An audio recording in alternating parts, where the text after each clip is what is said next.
हमें लाहौर स्टूडियो से ज्वाइन किया है। असद, मैं आपकी तरफ आना चाह रही हूँ। अस्सलाम वालेकुम असद, अगर आप मुझे सुन पा रहे हैं, क्या है लाहौर के हलकों की सूरत हाल, नाज़रीन को आगाह कीजिएगा। अब तो बड़े बड़े तमाम हलकों के रिजल्ट्स आ चुके हैं, फिर क्या देख रहे हैं आप? जी, लाहौर की हद तक तो दिन के वक्त ही दोपहर में ही जो कुछ अपसेट्स थे वो नज़र आए थे। सलमान खान राजा वाला जो हल्का था वहाँ पे काफ़ी सरप्राइजिंग था कि ओन चौधरी जो वहाँ से जीत गए।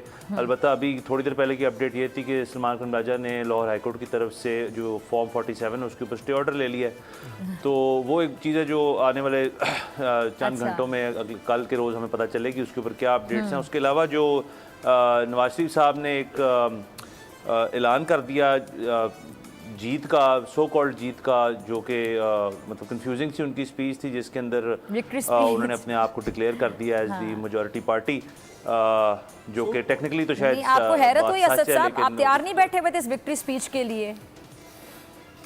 मैं तो जी कल तैयार था जब वो 188 में थे, लेकिन वहाँ से जब वो वापस फिर चले गए जाती उम्रा तो फिर ज़रा मामलात जो थे वो ज़्यादा सामने आए। लेकिन वो बात तो चले अपनी जगह रही कि वो स्पीच तो चले उन्होंने कर दी उसके अंदर, लेकिन जो ज़्यादा इस वक्त अहम बात है लाहौर के अंदर जो सबसे ज़रूरी मीटिंग मेरे ख्याल में इन इलेक्शंस की वो अभी इस वक्त शायद शुरू हो गई है, शुरू होने लगी है, क्योंकि आसिफ अली ज़रदारी साहब और उनके साहबजादे जो हैं इस वक्त लाहौर पहुँच गए हैं या पहुँचने वाले हैं, और उनकी मुलाकात जो है वो मियां शहबाज शरीफ साहब से और नवाज शरीफ साहब से मुतवक्की है, जिसके अंदर कहा जा रहा है कि सागदार साहब भी बैठेंगे। और ये जो सियासी इत्तेहाद जो नवाज शरीफ साहब ने अपने आप को जीत दे के फिर उसके बाद कहा कि सियासी इत्तेहाद करने पड़ेगा इस जीत को मजबूत करने के लिए, तो वो देखेंगे। लेकिन इस वक्त जो नंबर्स आ रहे हैं उसके तहत तो ये लग रहा है कि अगर तो, और कल के लिए ज़रदारी साहब ने जो दावत दी है इंडिपेंडेंट कैंडिडेट्स को नाश्ते के ऊपर, अगर तो वहाँ से कैंडिडेट जो है वो कुछ पीपल्स पार्टी गेन कर लेती है तो इस वक्त तो वो तो बिल्कुल एट पार आ जाएंगे नून लीग के साथ।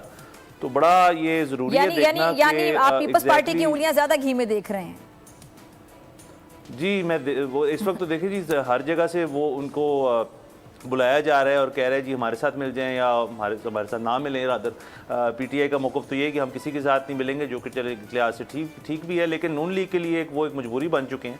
और अब उसके लिए वो क्या मांगते हैं और वो क्या डील होती है, मेरे ख्याल में बड़े सख्त मुज़ाकरात होंगे।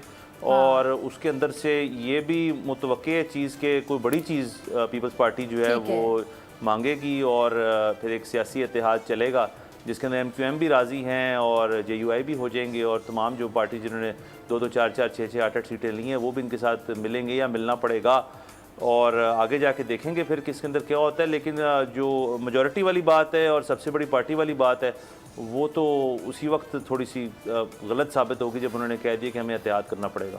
ठीक है जी।